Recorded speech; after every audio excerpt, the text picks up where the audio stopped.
Саламатсыздарбы? Дүйнөлүк жаңылыктар топтому менен тааныштырып, Нияз Ашматов. Америка Кошмо Штаттарынын президенти Дональд Трамп Ирандын жетекчилигине ыраазычылык билдирип, Тегеран жүздөгөн камакка алынган демонстранттарды өлүм жазасына тартпай турганын билдирди. Кечээ өткөрүлүшү керек болгон бардык дарыгасуулар Ирандын жетекчилиги тарабынан жокко чыгарылганына мен абдан сыймыктанам. Рахмат деп жазган Трамп жума күнү өзүнүн Трус социалдык түйүнүнө.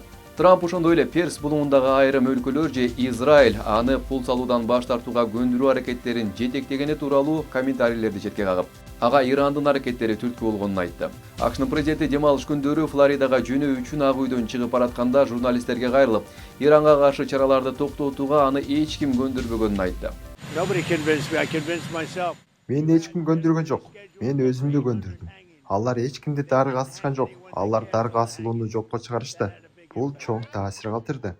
Ак үй бейшемби күнү Иран бийлиги бир нече жумага созулган нааразылык акциялары учурунда 800 пландалган өлүм жазасын токтотконун айтып, Вашингтон кырдаалды кылдат көзөмөлдөп жатканын кошумчалады. Трамп бийликтин кысымы миңдеген адамдардын өлүмүнө алып келгени айтылып жаткан Ирандагы демонстранттарды колдоого бир нече жолу убада берген. Шейшемби күнү Трамп ирандык демонстранттарды нааразылык акцияларын улантууга жана мекемелерди басып алууга чакырып, жардам келе жатат деп айтып, Тегерандын расмий өкүлдөрүн эскерткен. Ал ошондой эле эгер Иран демонстранттарды өлүм жазасына тартса, Вашингтон өтө катуу чара көрөрүн айтты.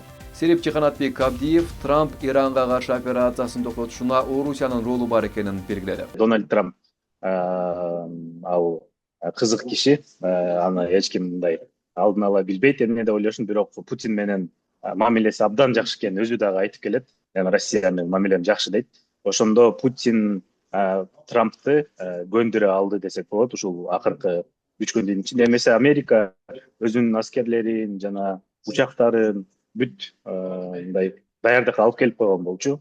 Катарда Американын базасы бар, ал жерде аскерлер топтолуп калган. Ошондой эле атайын күчтөрүн Дельта Форс деп коет, жана Мадурону урдап кеткен атайын Американын атайын солдаттары Дельта Форстагы даяр болуп турган Иранга кирген. Бирок ушул сүйлөшүүлөрдүн жыйынтыгында Путин абдан өзүнүн саясий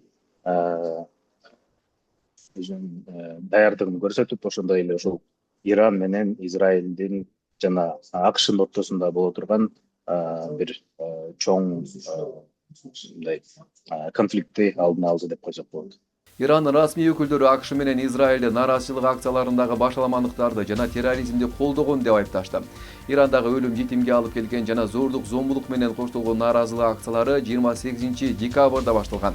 Иран бийлиги курмандыктар же кармалгандар боюнча расмий маалыматтарды жарыялай элек.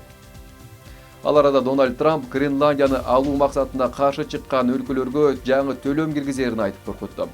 Ал кайсы өлкөлөр экенин тактаган жок.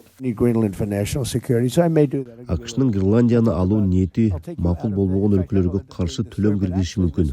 Анткени Гренландия биздин улуттук коопсуздугубуз үчүн керек. Эскерте кетсек, АКШнын президенти Трамп бийликке келгенден бери Гренландия АКШ үчүн зарыл экенин билдирип, аны ар кандай жол менен болсо да аларын кайталап айтып келет. Сирия армиясынын аскер бөлүктөрү күрттөрдүн аскерлештирилген түзүмдөрүн басып, өлкөнүн түндүгүндөгү райондорго жөнөштү. Видеодон аскердик техникалар жолдо баратканын көрүүгө болот. Алардын операциясы АКШнын күчтөрүнө жакын жерде жүрүп жаткандыктан Вашингтонду кабатыр кылууда. Учурда жаңжал болуп жаткан аймакта Американын аскердик учактары учуп жүргөнү байкалган. Орусиянын Камчатка жарым аралында жааган кардын калыңдыгы 5 метрге жетип рекорд орнотту.